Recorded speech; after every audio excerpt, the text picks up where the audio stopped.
Mitch Julis to my right, longtime friend of this institution, co-founder, co-chairman, co-CEO of Canyon Partners out in LA.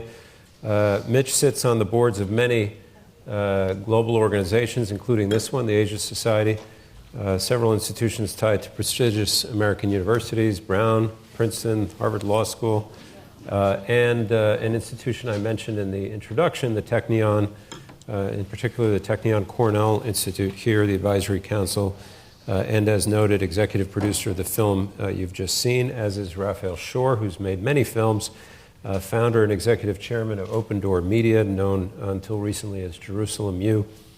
He has produced, as I said, many other films, including, some of you may have been here a couple of years ago when we screened a very different film, but also I was thinking as we watched this, it also had three characters. It was also, there were three very different, but it was Hummus the movie. And yeah, okay, some of you remember. Yeah, I don't want to run through your whole filmography. Yes, our trustee Hal Newman in the front row. Great to see you. So as I said at the outset, I'm just going to ask a couple of questions. I've seen the film twice now. I mean, I can ask many more, but I'd rather leave it to the audience. A real simple one is just how the idea for the film was born. I saw, and I hadn't seen the first time, Mitch, based on an original concept by Mitch Julis. So I was going to ask Raphael Shore this question, but well, I don't know who wants to take it, but it did say original concept. I'll do the very quick intro to Mitch to explain how the idea came up, but okay. I'll say what we do is at Open Door Media, we're always looking for great stories to tell, great ideas to inspire, to tell a different side of Israel that people may not know about. And we're always exploring. And when we finish one film, we go on a search and we do research and we ask around. And I remember very distinctly, I was asking members of our board, which Mitch is part of, I said, Mitch, we're looking for ideas. We've got some really good ones. What do you think? Okay. So you guys rehearse this? Yeah. Okay. So first of all, thanks everybody for coming out. Really appreciate it. So this is a story that came from my involvement with MIT and their climate initiative. John Sterman, who's a professor there, and I'm a sucker for really good teachers all my life. I guess it's because my mother's in the audience was a teacher in the New York City school system. And where in the New York City school system? Manhattan, Bronx, right? Yeah, Mom? Manhattan and the Bronx. Yeah, right. Thank you. So, and she was a speech pathologist. And so John Sterman heads the system dynamics program at MIT. And system thinking is about connecting the dots and showing the interactions in complex systems and trying to understand how you can find the points of leverage and harness them to create good results. And so John became a friend, not just a teacher. And May Reinhardt in the audience, his husband, Uwe Reinhardt at Princeton, was one of my most important teachers and most important friend for a long time from Princeton. So it's a pattern with me. And so John really felt strongly about climate change. And so he applied systems thinking to trying to come up with a way of showing people around the world, particularly people with power who can make decisions to affect good change with the climate situation. And he developed a platform called Climate Interactive, and you can go on the web and see it and what it does. So I became a supporter of it. And I also felt, though, that climate change is such a longer term, even though we're feeling some of the effects today, a longer term, very, very, very controversial issue for half of the population, although it's changing. At least this is 5 years ago. And I saw a Financial Times article which talked about how often the technique of reframing something can really bring consensus. And so the author said, there's a lot of near-term problems that we're dealing with, such as the food, energy, water nexus, which can be solved through sustainable solutions with low carbon footprint. And therefore, he didn't use these exact words, but essentially you can move away from apocalyptic longer-term scenarios and language which I object to, hijacking language from the Holocaust. You become a climate denier, Holocaust denier, climate denier. And that doesn't really convince anybody of anything. Sometimes it drives people even further into It drives their people camps, even right? further. So you get away from a policy solution and people working together, which is often necessary to solve complex problems. So the author said, you can create a bridge from the current situations and solve problems for people in these very crucial areas, and also a pathway to the longer term. So I went back to John Sterman and I said, you want another $1? And Raphael has dealt with this with me when I support his organization, particularly in the movies. I said, you want another $1? I wanted to reframe, at least in part, what you're doing. So let's come up with something along these lines. And what we developed was something called multi-solving, which was, let's look at the near-term ways we can affect the environment, but also longer-term affect climate change. And what do we find? So we're turning the author's idea into a policy and a platform. And you can go online, you can go back to Climate Interactive, which was John's original thing, and you'll see multi-solving, and you'll see case studies, and you'll see that some cities have actually adopted it because it's less politically divisive. So this was in my mind when Rabbi Shore called me up and said, do you have any ideas? And coincidentally enough, we were, and Hal will know this about Melissa Chu, who used to work here and now at the Hirshhorn. I was on a trip in Italy. We had just come from the Venice Architectural Biennale. And where were we? We took the train to Milan. And what was it, Milan in 2015? The World Food Expo. And what was at the expo was this amazing Israeli pavilion, colorful, telling the story about how Israel has been solving these problems and bringing them to the rest of the world, the solutions. And so it was, as a rabbi will particularly tell you, or a priest, or somebody from a mosque will tell you, an imam, there are no coincidences. So it all seemed to fit. And therefore, what I was doing with MIT seemed to be a great possibility for a story about what Israel was doing for itself and the rest of the world in the food, energy, water nexus, and developing sustainable solutions. And the last thing I'll say, and I'll turn it over to you for either your next question or for expanding on this by Rabbi Shore, is that titles are really important to me, as he knows. I insisted Film previous titles, film titles, and I insisted on Hummus the movie because I wanted the first word in the title of our documentary to be hummus.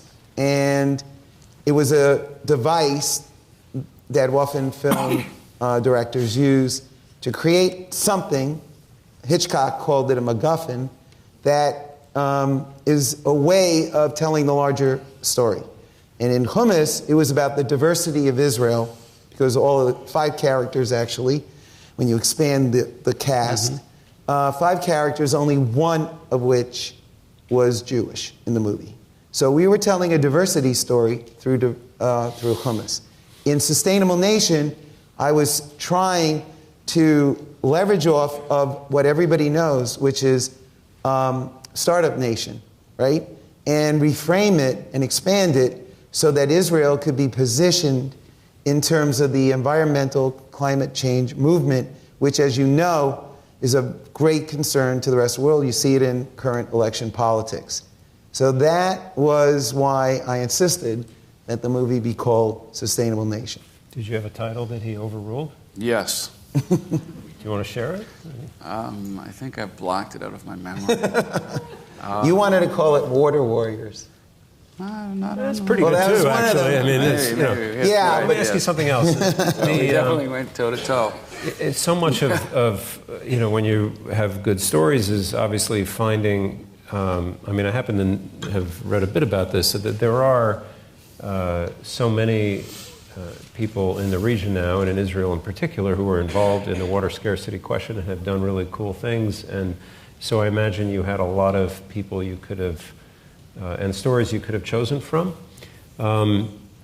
This is maybe a tough question, but I mean, did you choose the three you focused on because of what they were doing, or because they were particularly charismatic, or because of where in the world they went, or some combination of all those things? Combination of the three. I'll, just before I answer that, I'll just very quickly add to what Mitch described for why we made this film, is that most climate change stories are very negative, are very pessimistic. They're difficult. The sky is falling. We have 10 more years to live before we all burn and crisp.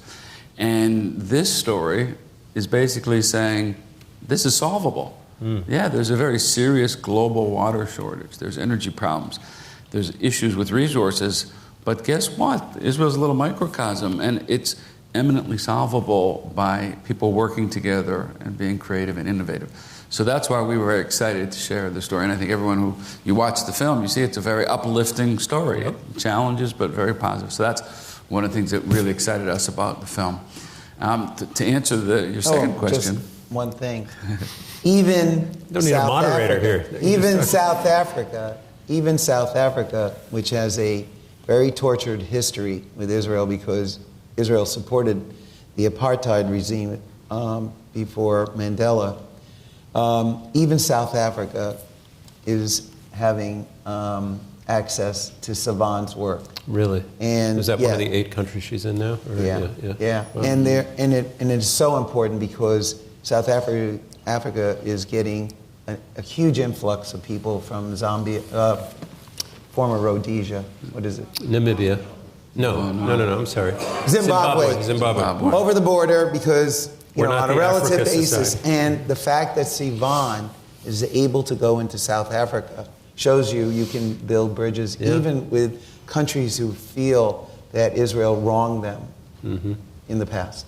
So I do want to ask just on the question of, and then we'll come to your questions, because we talked about this a little bit before the film, and either one of you can answer, but Mitch, you were engaging on this before, is, so here you have the issue of water scarcity and these people, individuals who've done so much about it, and they've gone to really very, very distant corners of the earth compared to where they come from.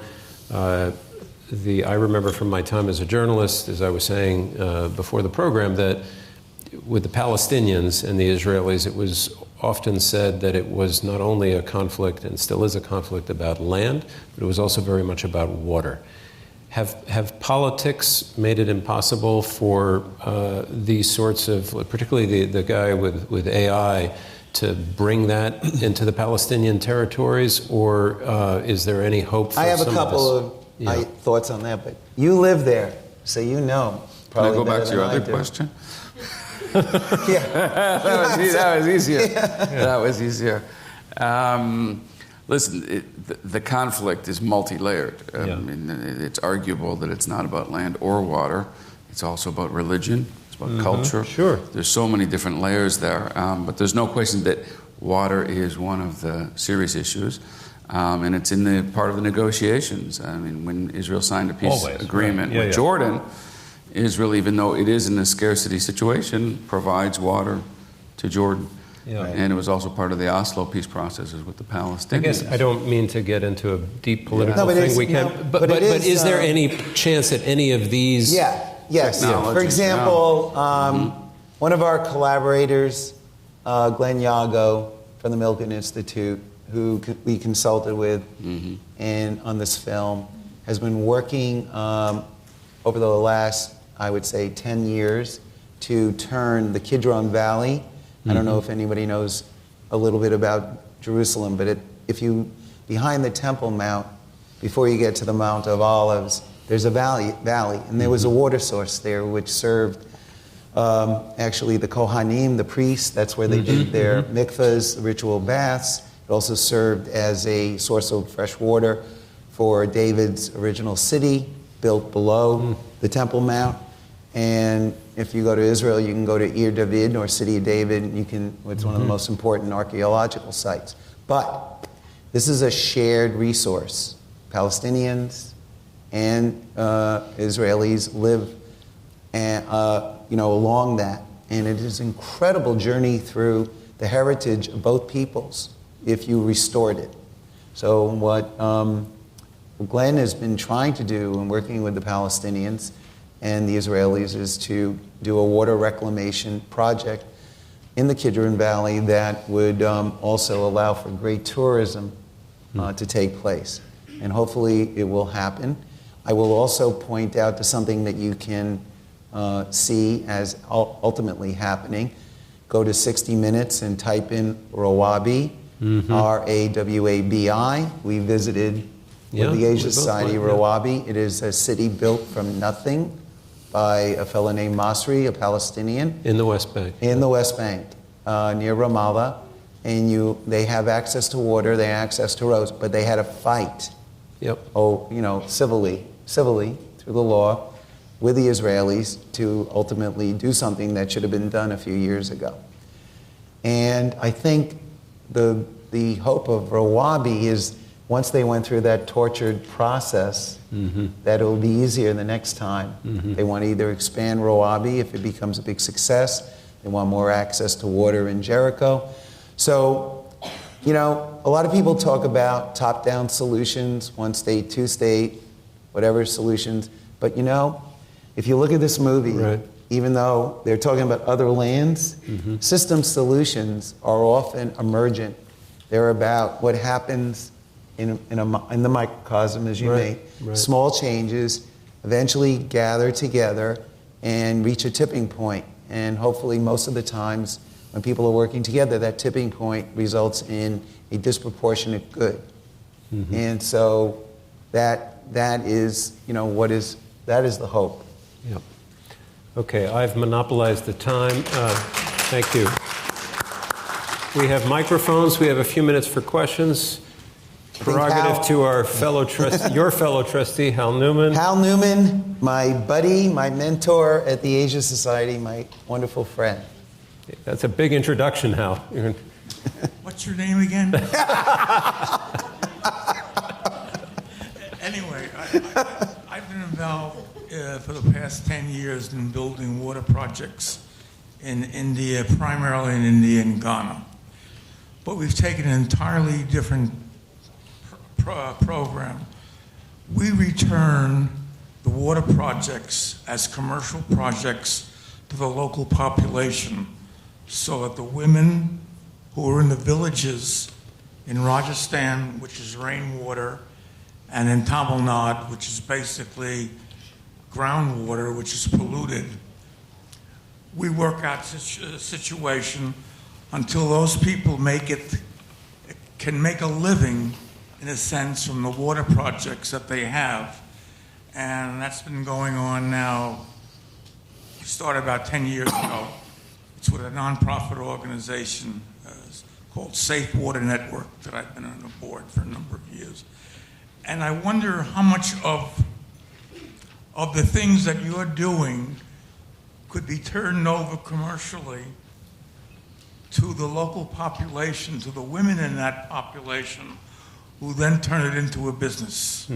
It's a little bit what's happening in Uganda, right? Yeah, that is exactly the story. On the surface, Sivan's story with Innovation Africa, where she goes into the villages and she provides water. On the surface, it's simply providing water where they didn't have water. And that's amazing in and of itself. But the deeper story is that there is, as Mitch was saying, it's a systems, it's a holistic change that transforms the entire society in a very deep way. Because what happens is that the society is based on getting the water and getting the energy. So they spend hours a day traveling to get some polluted water. It's dangerous. the women face very difficult situations. They're the ones responsible for it. They come back, then they have to gather wood, and that's another few hours. They spend their day, and the children spend their day helping. That's life. So therefore, there's no time for education, there's no time for money, and they're ill, and they're getting sick, and they're dying. And so they're trapped. And my wife was the producer, you probably noticed, of this film. She was there, I wasn't. And remarkable how little advancement has happened in these societies for hundreds of years. Just remarkable. By the way, she said they were all very happy, so it wasn't a question of happiness. But from a material perspective, very difficult. And so when Sivan comes with this program, she empowers the women specifically, and she charges them and teaches them about making money. Mm-hmm. And they can use the power that comes from the water to also charge telephones. And so they're making a little bit of money. Now they have time to get an education. They're not getting sick as much. They're now growing and being responsible for their future growth. And therefore, the entire society has a chance to now build up. And this is done and monitored from Israel to make sure that it's sustainable. So that if there's any breakage of the system, they just notify them and they take care of it. Yeah, so in the movie they teach them accounting, for example. Yeah, they're trained. So it's a very holistic program that makes huge changes in these villages, and hundreds of thousands of people their lives have been changed. I think we have a question 6 rows up. Josetta, is that you? I'm blinded by the light here. Yeah. Hi, my name is Josetta Capriati. I'm a patron of Asia Society. I'm Italian, and I remember very well the Israeli pavilion at the World Expo in Milan. It was fantastic. My question is, are you getting any help from organizations like the World Bank, the UN, that can only help your efforts and make them bigger and larger all over the world? Well, that's, I was actually meeting today at AIPAC, the American Israeli Policy Action Committee in D.C. With Sivan Yari's husband, David, who is actually originally from Kentucky. Oh, really? Yeah. He was in the background there. Yeah, yeah, he was in the background.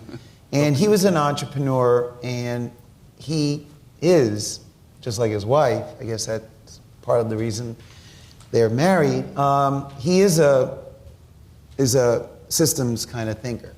Mm-hmm. And he said to me that while Sivan is so focused on getting from village to village to village, mm-hmm. and relying mostly on private monies, he said really the institutional leverage will come from being able to align yourself with the World Bank and other development institutions. So he said, look, he said, I've only been able so far to convince my wife. Maybe it's part of the dynamic of being married, whereas if I was a consultant, mm-hmm. It would be a different story. So he said, my wife respects your judgment, so I want you to give a go of it and to actually follow up on your suggestion. So I think the next step for FITech, the California thing, is a for-profit institution, so they're gonna develop along those lines. As was Ellie. As was Ellie. But Sivan, the idea of merging her work, which has affected now 1 million people, and going beyond private philanthropy to those institutions is a very good one. And actually, again, no accidents, something that was discussed today, and maybe, hopefully, I can convince Sivan to do and work on that. There are no coincidences. Yeah. Yes, ma'am. If you can just wait for the mic, it'll be back with you in a second. I'm going to be cautious. Well, see, we're not touching microphones. Thank you. Thank you. A simple question. What was the initial capital investment in each of these models. And then I was also thinking, Mitch, last week at Princeton, at your center, the Julius Finance Center, you held a conference on investment in fragile states. And there are these private sector organizations such as the Mercy Group. They're a private equity approach to taking on investments like this. And once, if you gain the momentum, it'll scale. And I think that would be something that would be worthwhile looking into. So, in other words, in addition to organizations such as the World Bank, that there are these private sector. Do you guys know what the initial investments were? What it costs? I think each village initially was like 50,000. I don't know what it took to prepare the materials to get to that point, but once she had it all worked out, it was literally $25,000 a village. She actually, and she was raising money from philanthropists, and she realized she's probably asking for too little, because it's like, it doesn't make sense. You're saving thousands of people's lives for $25,000. And for the India operation, I assume it's just mostly his travel there, because really what he was doing was, I'm not sure I quite understood it, but he was replicating his amazing kind of biosphere or whatever. Yeah, each one of those have to be designed, for the nuances of the particular place. That's what Ellie was.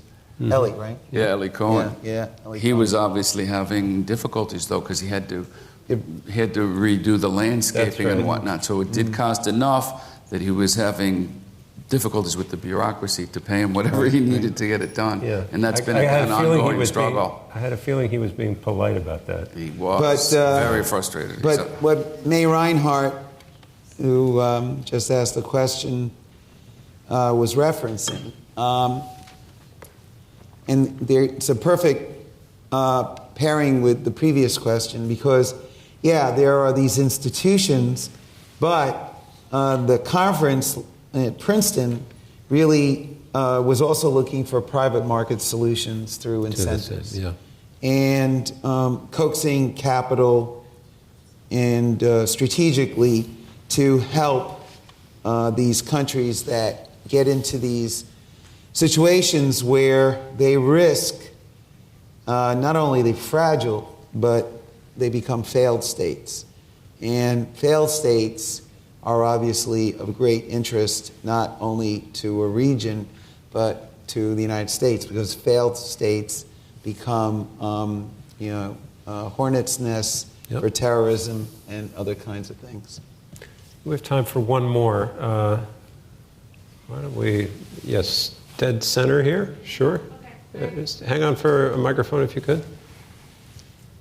Thanks so much, first of all. I thought it was intelligently and beautifully done. I have two questions. One, at least for the for-profit organizations like FITech and Ellie's, are they in the green in terms of net profit? And I can go on to my second. I don't know the answer. Do you know the answer if they're for profit? Are they profitable? I think that FITech already is, but I don't think Ellie is. Right. Yeah, And did the two of them start in Israel first and then deploy globally? Yes. Yeah. Ellie, you saw that L'Oreal factory, the makeup factory. That was one of the places where he experimented. It was very near his home in the north of Israel. Yeah, very close to his home in the north of Israel. So he had developed a lot of different solutions within Israel, and then he realized, wow, this can help me on. Most of the solutions that Israel's developed, and that relates to the second question, is that there's so many stories like this. There's so many fascinating people because it was a matter of necessity. Israel was in a scarcity situation from its birth 70 years ago, and it required to come up with ideas. We have this little lake, and I live there now, and there's not much water, and so many solutions had to be developed in a holistic way that it created a lot of innovation for survival purposes. And then over the years, as Israel started to manage it, these innovators said these have applications to help the world. Yeah. And so we picked three because we looked for interesting places of impact. Yeah. So, I guess one of the last things I could say in answer to your question about, in these series of questions which talk about for-profit, non-profit. First of all, the Technion, which is Israel's MIT, was started precisely the turn of the last century to develop the infrastructure in the area of food, energy, and water. Mm-hmm. And the tradition of innovation that they're bringing to other fields, whether it's health, healthcare, bioengineering, it was fundamentally based off of this food, energy, water nexus, which Israel faced back in the 1900s.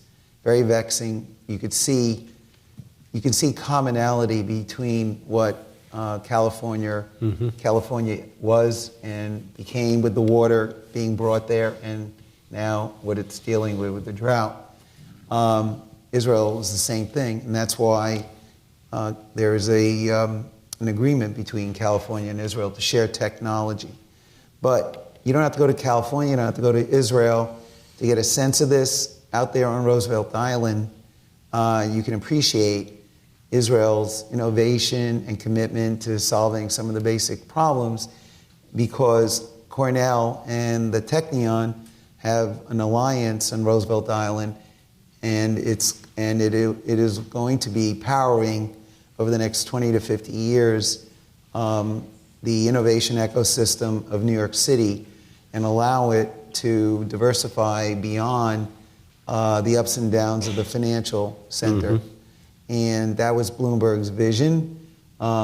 Originally Stanford, and I can attest to this firsthand, thought they were the ones who were going to establish a Stanford of the East. Mm-hmm. And ultimately Cornell, which is also a state chartered institution, homegrown here in upstate New York, Ithaca, and Technion were brought together. And you can ask Sandy Weil, who did many merger deals and was head of built Citicorp over the years. He will tell you the best merger he ever did was merging Cornell, Technion, New York City, and New York State. Wow. So I urge you to go visit Roosevelt Island. It's a short tram ride away. Short tram ride away. Or take the F train. Yeah. And you can get an idea of how this innovative culture is being brought to New York City and what they're doing. And precisely, you will see the connection between for-profit, because they have something called Project Runway, which is giving master's degrees to be able to enable entrepreneurs to jumpstart their ideas that they develop academically into businesses. And there are already 50 of these that have started. Okay? Okay.